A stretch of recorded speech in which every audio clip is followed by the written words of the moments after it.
Salam sehat, salam bahagia, salam guru penggerak. Saya, Daniel Ibrani Huta Barat, unit kerja SMA Negeri 3 Tarutung, Kabupaten Tapanuli Utara. Pada kesempatan ini, saya akan menyampaikan koneksi materi, kesimpulan, dan refleksi dari modul 11 Filosofi Pendidikan menurut Bapak Ki Hajar Dewantara. Filosofi pendidikan menurut Bapak Ki Hajar Dewantara yaitu pendidikan dan kebudayaan merupakan satu bagian yang tidak dapat dipisahkan. Jika pendidikan hancur, jika pendidikan terpuruk, maka budaya, peradaban dalam suatu negara itu akan hancur juga. Pendidikan dan kebudayaan itu merupakan hal yang dinamis, mengikuti perkembangan zaman. Yang kedua, pendidikan itu harus berpusat atau berpihak kepada anak. Apapun yang kita lakukan, metode apapun yang kita lakukan, itu semata-mata demi kemajuan anak. Yang ketiga, keseimbangan antara cipta, karsa, dan karya. Yang keempat, guru menuntun. Maksudnya menuntun di sini adalah menuntun anak sesuai dengan kodratnya. Beliau juga mengutarakan yang disebut dengan istilah trilogi pendidikan, yaitu in ngarso sung tulodo, in madio mangun karso tut uri handayani. Di depan harus dapat memberikan contoh dan teladan. Di tengah harus mampu membangkitkan dan menggugah semangat. Dan di belakang, seorang guru harus dapat memberikan dorongan, semangat. Di sana juga, beliau menyampaikan ada yang disebut dengan ajastrikon, yaitu konvergen, kontinu, dan konsentris.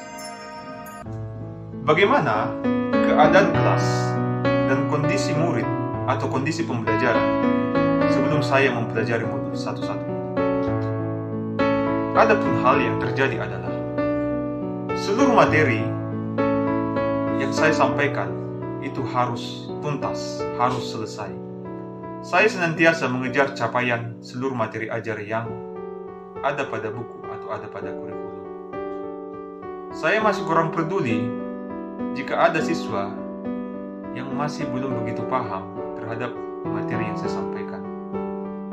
Dalam hal ini, saya juga senantiasa melakukan serangkaian kegiatan tes yang semata-mata hanya untuk memperoleh nilai. Yang kedua, pendidikan dan pembelajaran itu masih berpusat kepada guru, teacher-centered learning. Dalam kegiatan pembelajaran, saya masih mengambil sebagian besar waktu atau jadwal yang telah disediakan. Suasana kelas hening. Kurangnya interaksi daripada anak untuk menyampaikan ide dan gagasannya. Yang ketiga, olah cipta, olah rasa, olahraga belum berimbang. Dalam pencapaian kompetensi, saya masih mendominan mengutamakan kemampuan kognitif dan keterampilan anak. Yang keempat, kurang memahami karakteristik anak. Dalam proses pembelajaran, saya cenderung menyamaratakan kemampuan anak. Saya menyampaikan materi sesuai dengan zona nyaman saya, tanpa memperhatikan perbedaan kemampuan yang ada pada anak. Kemudian, yang kelima, masih adanya batasan interaksi saya dengan anak.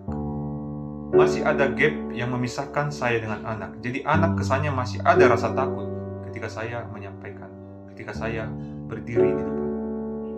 Baik, perubahan pola pikir dan perubahan perilaku saya setelah saya mempelajari modul 11 ini, yaitu guru ternyata atau saya ternyata bukan merupakan satu-satunya sumber belajar.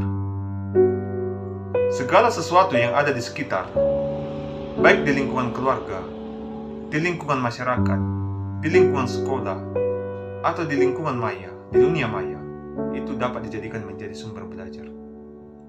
Kemudian yang kedua, pembelajaran itu harus berpusat kepada anak. Jadi sebagian besar waktu atau jadwal yang telah sediakan itu harus kita berikan kepada anak. Anak harus diberikan keleluasaan dalam berpikir, dalam menyampaikan idenya. Seorang guru harus dapat menjadi fasilitator. Kemudian yang ketiga, guru menuntun kodrat anak. Kita harus memahami kondisi anak. Kita harus memahami karakteristik anak. Anak itu tidak sama semua. Bahkan anak kembar sekalipun itu tidak akan sama tingkat kemampuannya. Jadi kodrat anak itu harus kita tuntun agar dia mencapai kebahagiaannya. Kemudian penilaian terhadap anak harus menyeluruh, tidak sebatas dari pengetahuannya saja atau tidak sebatas dari keterampilannya saja. Kita harus dapat melihat bagaimana karakteristiknya. Dan yang kelima, pembelajaran yang menarik dan menyenangkan. Bagaimana anak supaya timbul ide dan gagasannya? Maka kita akan menciptakan suasana pembelajaran yang ceria dan pembelajaran yang bahagia agar anak terpancing untuk menyampaikan ide dan gagasannya. Penerapan pemikiran Ki Hajar Dewantara yang nantinya akan saya rencanakan dan akan saya lakukan dalam kegiatan pembelajaran. Yang pertama, saya akan menciptakan pembelajaran yang berpusat pada siswa.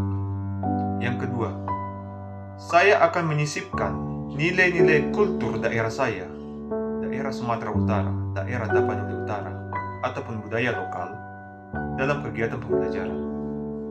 Yang ketiga, saya akan menilai anak. Saya akan melihat anak secara utuh dari berbagai aspek.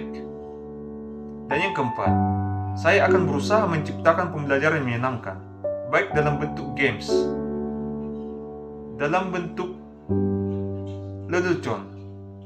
Apa hal-hal yang nantinya yang dapat membuat suasana pembelajaran itu menjadi menyenangkan. Kemudian, saya akan berusaha memposisikan diri sebagai orang tua.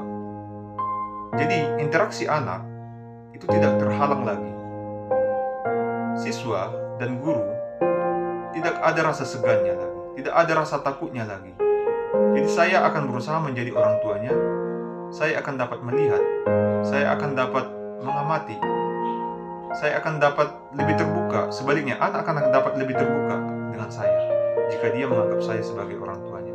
Baik, kesimpulan yang boleh saya tarik dari modul 1.1 ini, filosofi pendidikan Bapak Ki Hajar Dewantara. Yang pertama, pendidikan dan kebudayaan merupakan bagian yang tidak terpisahkan dan selalu dinamis.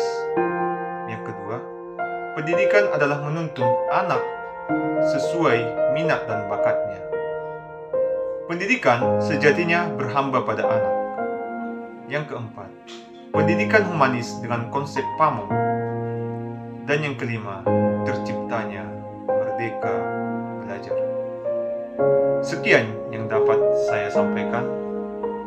Terima kasih. Salam sehat. Salam guru penggerak. Merdeka belajar.